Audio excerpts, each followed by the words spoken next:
Hi bro. అన్న hi. Devara song ఎలాగనిపించింది?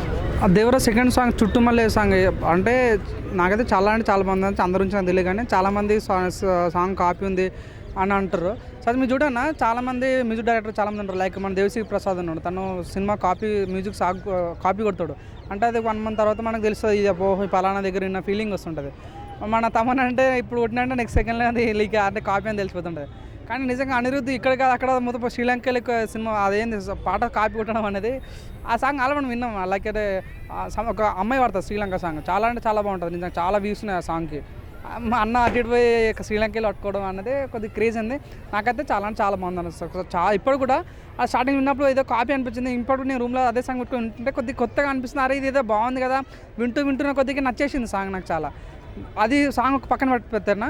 ఆ song ఉన్న ఫుటేజ్ ఉంది భయ్య, వేరే లెవెల్. నిజంగా నేను ఎన్టీఆర్ అని ఇంత పెద్ద ఆట అనుకోలేదు. అమ్మో ఆయన ఆట ఏంది భయ్య, రఫ్ ఆడిస్తుంది తెలుసా. అబ్బా వేరే హీరోయిన్ కూడా మన జన్వి కపూర్ ఇట్లా నీళ్ళకి బయటకు వస్తుంటే అప్పుడెప్పుడు ధృవ సినిమాలో పరేషా అనురా అన్నప్పుడు రకుల్ ప్రీత్ సింగ్ ఎట్లయితే వచ్చిందో అట్లా అనిపించి అంత ఆ రకంగా ఉందని ప్రతి ఒక్క కుర్రాలు కూడా రెచ్చిపోతారు. ఆ రకంగా ఉందన్నమాట. చాలామంది కొన్ని లిరిక్స్ కూడా ఏం బాగా ఎంత రొమాంటిక్ ఫీల్ అనే ఫీలింగ్ అనిపించింది. లిరిక్స్ రాసినది చాలా రొమాంటిక్ అనిపించింది. సో ఓవరాల్ నాకు చాలామంది మళ్ళీ దీనికి ప్రొడ్యూసర్ మన నందమూరి కళ్యాణ్ రామ్ కాబట్టి, సో తను ఆల్రెడీ బింబిసార్లో ఎటువంటి సేమ్ ఒక సాంగ్ చేశాడు, అంత రొమాంటిక్ సాంగ్. అది కూడా చాలా బాగా అనిపించింది.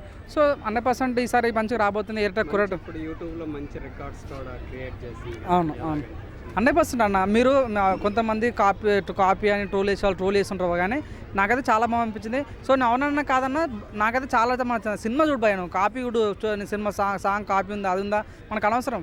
సినిమాల కంటెంట్ చూడు. 100% దేవర్ అనేది ఒక చరిత్ర కాబోతుంది అన్న ఫీలింగ్ ఉంటుంది. చూడండి అన్న, సినిమా కూడా మెయిన్ ప్లేస్ ఉంది కొరటాల శివ డైరెక్షన్.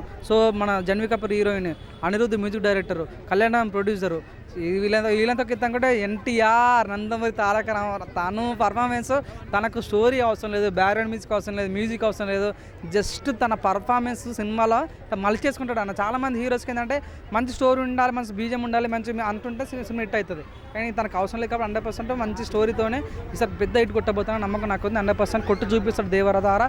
ఆ విషయం all the best Devara team. నిజంగా నాకైతే చాలా చుట్టుమల్లి చాలా బాగా నచ్చింది. ఓకేనా.